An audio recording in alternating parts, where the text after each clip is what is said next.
तो दोस्तों आज की जो कहानी सुनाने जा रहा हूँ ना, सुनो, सुन के ही मज़ा आ जाएगा आपको। भाई साहब एक ऐसी कहानी, मतलब आपने ना बहुत चीज़ों का मर्डर सुना होगा, गाय भैंस कुत्ते आदमी हर चीज़ का मर्डर, मगर आपने कभी नहीं सुना होगा भूतों का मर्डर। दोस्तों भूतों का मर्डर, एक ऐसी कहानी सुनाने जा रहा हूँ 1958 की ऐसी कहानी जिसको सुन के मतलब आप पसोपेश में पड़ जाओगे, भाई ऐसा भी हो सकता है क्या। एक इंसान था भाई जिसने भूतों का मर्डर कर दिया था, है ना। पड़ गया ना सोच में। तो चलो कहानी सुनाता हूँ दोस्तों। साल 1958 का वक्त था, 1958 की बात है।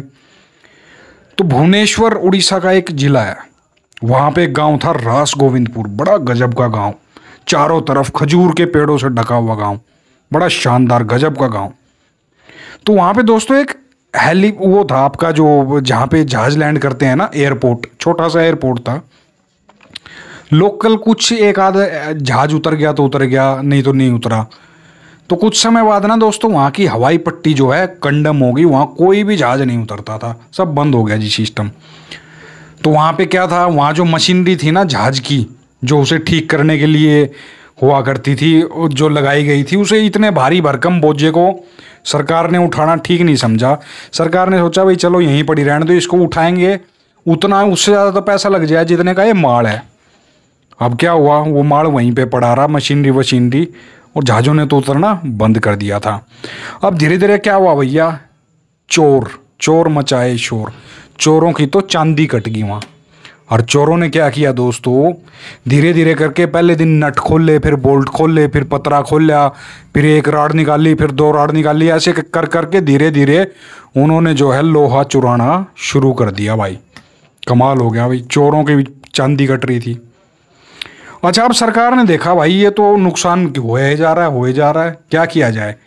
तो सरकार को एक आइडिया आया, सरकार ने कहा भाई इसकी बोली लगवा देते हैं, जितने का ये माल है ना सारा दे देंगे, कुछ तो सरकारी खजाने में पैसा आएगा। तो वो एक ऐड निकलवा देते हैं अखबार में, भैया ऐसा है कि हम ये इसकी बोली लगा रहे हैं, जो भाई इच्छुक है आके अपनी बोली लगाओ और माल को ले जाओ। तो ये बात पता चली जगत बंधु को। जगत बंधु कौन था, कलकत्ता का एक व्यापारी कबाड़ लेने वाला कह सकते हैं हम उसे। उसने सुन ली जी दोस्तों ये बात, अखबार में ही पढ़ ली। उन्होंने देखा भाई मामला फिट है, चलते हैं और भाई वहाँ जाके स्क्रैप खरीदा जाए और दो पैसे कमाए जाएं। तो वो चल पड़ा जी जगत बंधु, किसको लेके, उस अपने साथ लेके चला राम बहादुर थापा। दोस्तों थापा जो था वो नेपाली था, वो उनका दुकान पे काम करने वाला आदमी था, बेखौफ आदमी, हमेशा अपने साथ खुखरी रखता था। वो खुखरी देखी है ना फिल्मों में नेपाली वाली, वो रखता था अपने साथ। अब जी वो जहाँ पहुँचे वहीं पे भुवनेश्वर के नज़दीक रास गोविंदपुर गांव में। अब वहाँ पहुँचे तो उन्होंने जी 3-4 बजे पहुँचे शाम को। तो एक चाय वाले से बात करी, भैया हम तो ऐसे ऐसे आए हैं और ये स्क्रैप हमें ख़रीदना है। अब चाय वाला कह रहा भाऊ जी बहुत अच्छी बात है, अगर आप खरीद रहे हो तो कोई ऐसी दिक्कत नहीं है। तो उसने कहा कि जगत बंधु जो था कह रहा चल भाई जी चाय वाले मुझे दिखा ला कहाँ पे वो जगह है। चाय वाला कह रहा भाऊ जी मैं नहीं जाऊँगा, और अब तो शाम होने को है और वहाँ तो भाऊ जी भूत हैं, भूत नहीं छोड़ते वहाँ किसी को भी, और मंगलवार और शनिवार खासकर आप मत जाना भूल के भी, वहाँ भयंकर भूत है। अच्छा दिन था शनिवार। अब भैया जगत बंधु जो था वो भी डर गया, राम बहादुर थापा वो भी डर गया, चाय वाले ने खौफ इतना फैला दिया। अब जी फिर बात तय होगी कि अगले दिन सुबेरे, कल सुबेरे चलेंगे और आप हमें वो जगह दिखा के लाना। भाई अगले दिन सुबेरे चाय वाला और वो दोनों जो कलकत्ते से आए थे वो जा पहुँचे जी वहाँ। अब जा पहुँचे तो भैया उन्होंने देखा भाई माल तो चोखा पड़ा है यहाँ, भैया चोखो माल पड़ो है, मारवाड़ी था, पीसो ही पीसो आओगो। ये बात कह के अपना जी देखना शुरू किया उन्होंने, देख दुख के और अपना वापसी आने लगे। तो चाय वाले को बोले कि भैया ऐसा है कि अभी 2-3 दिन तो लगेंगे, अभी तो थोड़ा सा एरिया देखा हमने। तो चाय वाले ने इस दौरान उनको ना भूत की बातें बता बता के इतना खौफ पैदा कर दिया उनके मन में कि भैया वो भी डर गए, कह रहे भाई वो यहाँ तो वाकई में भूत है। अच्छा वो जो हवाई पट्टी थी ना दोस्तों, वो इधर तो रास गोविंदपुर गाँव था और उधर था तेलकुंडी गाँव। वो गाँव के लोग ना आर पार जाने के लिए ना उस रास्ते का यूज़ करते थे, रास गोविंदपुर और तेलकुंडी के। तो अच्छा वो भी मंगलवार और शनिवार को ना जाएं, क्योंकि उन्हें ही पता कि भूत है जी। अब अपना शाम को चाय वाले के पास पहुँचे वो मुआयना करके, तो जो शराब वराब पीने लगे, तो शराब में फिर वही भूतों की बातें, भूत ये कर दें, भूत आदमी को उठा ले, भूत जो है बीड़ी मांगनी शुरू कर दें, भूत जो है आदमी को खड्डा खोद के उसमें दबा दे जी। 75 टाइप की कहानी सुना दी भाई उस चाय वाले ने। जगत बंधु ने सोचा भाई माल तो क्या लेने आया, अच्छे बुरे फंसे यहाँ तो, चलो जी अब तो क्या करें भाई, पैसे भी दिख रहे हैं।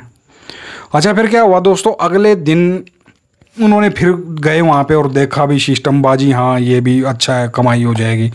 तो अगले दिन फिर शाम हो गया, ऐसे ऐसे घूमते घूमते तो एक बंदा आया तेलकुंडी गांव का। शाम के 6 बज चुके थे, वो चाय की दुकान पे ही बैठे थे, जगत बंधु नेपाली चाय वाला और वो तेलकुंडी गाँव वाला। तो वो कह रहा है जी बाबूजी मैं तो जाऊँगा और मेरे को तो जाना है रात में, मैं यहाँ आपके पास नहीं रुकूंगा। वो कह रहे भैया रुक जा, यहाँ भूत हैं और भूत तुझे खा जाएंगे, तेरा पता नहीं क्या हाल होगा, तो रहने दे, सुबह उठ के चला जियो। अब जी वो मानना नहीं, कह रहा जी ना ना ना ना मैं तो जाऊँगा। फिर चाय वाला कह रहा चल तू जाएगा ना ठीक है, तू अकेला तो जा मत, हम तीनों भी तेरे साथ हो लेते हैं, बाई चांस अगर भूत प्रेत आ गया ना तो भाई 4 को देख के शायद वो भाग जाएगा। अब जी चारों जो है रात में चल पड़े, चारों दारू पी के भंड हो रहे, कुछ समझ ही नहीं आ रहा जी, बस चले जा रहे एक दूसरे के पीछे, चल तेरा भाई देख लिया, चल तेरा भाई देख लिया, वो बड़ा हिसाब किताब हो रहा। बस जी चारों जो है उस हवाई पट्टी पे चल पड़े, और चल पड़े तो धीरे धीरे ना दोस्तों थोड़ी थोड़ी तेज़ तेज़ हवा चल पड़ी, पत्तों की साएँ साएँ, और चांद का चांदना नहीं है, बस तारे तारे दिख रहे, और अंधेरा गुप्त अंधेरा, और सियारों के रोने की आवाज़ आ रही, सुनी होगी ना वैसी, मतलब खौफनाक माहौल। और पिक्चर जो है जैसा पिक्चरों में आपने देखा ना खौफ, वैसा क्रिएट हो चुका था। अब भैया चारों टप टप टप टप उस रास्ते पे बढ़े जा रहे हवाई पट्टी की तरफ, तेलकुंडी गांव की तरफ। अब जी उन्हें दूर ना 3-4 लाइटें चमकती हुई दिखाई दे रही, और लाइटें ना नाच रही है ऐसी, कभी यहाँ जा रही, कभी वहाँ जा रही, कभी यहाँ जा रही, कभी वहाँ जा रही। अब जी उनने देख लिया, चाय वाला कह रहा है ले भाई गांव तो जाना दूर की बात, ले वो आगे भूत, अब क्या करेगा। अब जी चारों ने उसकी तरफ देखा, देखते ही कह रहे हाँ भाई ये लाइटें तो नाच रही है, ये तो आगे भाई भूत, अब करेंगे कांड। तो भैया फिर बात ऐसी हुई, तीनों तो डर गए वो, पर जो राम बहादुर थापा था नेपाली खुखरी वाला, वो कह रहा उड़ी साहब जी हम देखेगा इनको सालों को, हम सबको मार देगा। और उसने जी खुखरी निकाली और वो भाग लिया उन लाइटों की तरफ जो लाइटें नाच रही थी, और वहां जाके पहुंच के उसने अपनी खुखरी से भट्ट भट्ट घटाए घट, उसने नहीं देखा आऊँ ना ताऊं, और बड़ा बड़ उन पे जी खुखरी पेल दी। अब वहां से ना लगभग 30-35 सेकंड ये कार्रवाई चली उसकी, राम बहादुर थापा और खुखरी की और उन भूतों की। बस जी फिर आवाज आने लगी, ओए मार दिया मार दिया मार दिया मार दिया। तो इतने में जी पीछे से उन्होंने देखा भाई ये किसे मार दिया उसने, तो उन्होंने जी भैया अपने टॉर्च जला के देखी, तो भैया 3-4 लेडीज वहाँ लहू लुहान पड़ी भाई, और वो मोमबत्ती सी भी वहीं पड़ी। अब सब देख रहे भाई ये भूत थे, ये मोमबत्तियाँ, ये लेडीज कहाँ से आ गई। तो भैया तब जाके उन्हें पता लगा इस बात का, वो खुलासा बाद में भी हुआ, कैसे हुआ वो पहले तो फटाफट उनको ना डाल के अपने कंधों पे और हॉस्पिटल की तरफ लेके भागे। और तब एक जो लेडी थी ना उनमें, उसका पता लगा, उसको थोड़ी होश में थी, उससे पूछा भाई तुम करने क्या आए थे। तो उस लेडी ने बताया भैया हम तो महुए के फूल लेने आए थे, महुए बहुत होते हैं वहाँ, महुए के पेड़, उससे दारू बनती है लोकल दारू। तो बोला हम तो रात में आते थे चोरी छिपे, और ये महुए के लिए महुए के फूल कलेक्ट करते थे, इससे दारू बनाते थे।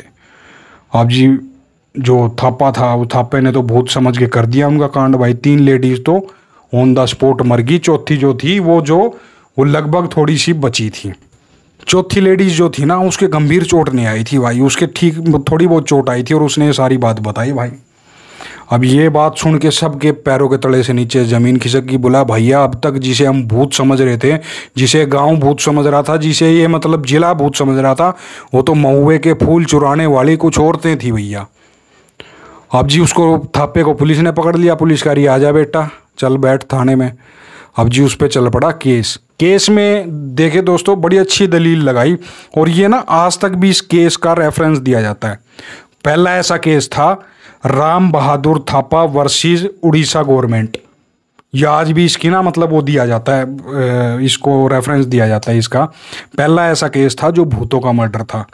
अब जी जज के सामने जब केस गया ना, तो जज ने सारी वकीलों की बहस जी रही हुई, उसमें फिर ये बात निकल के आई कि ये जो राम बहादुर थापा था, इसका इंटेंशन वो नहीं था कि जाके किसी को मार देना या किसी को काट देना, मगर वहाँ पे इतनी ज़्यादा भूतों की स्टोरी क्रिएट हो चुकी थी कि जिससे इसने भी समझा कि शायद ये वही भूत आ गए हैं, और इसने खुखरी निकाल दी और उन पे वार कर दिया, जिसकी वजह से 3 महिलाओं की मौत हो गई। तो दोस्तों फिर कोर्ट ने डिसीजन दिया कि भैया इसका कोई कसूर नहीं है, इसको हम बाइज्जत बरी करते हैं। और ये 1958 केस है, और आज भी ये किताबों में दर्ज है, कानून की किताबों में, भूतों का मर्डर और Ram Bahadur Thapa versus Orissa murder, ghost of murder story के नाम से, केस के नाम से। तो दोस्तों ये थी कहानी ऐसी। आपको कैसी लगी ज़रूर बताना, कैसी लगी कमेंट बॉक्स में बताना। क्या किसी ने भी और ने भी ऐसा काम किया था, या आपने ऐसी भी कहीं कहानी सुनी थी? फिर आपके लिए मैं एक और स्टोरी है, फिर आपको अगली वीडियो में वो सुनाऊंगा।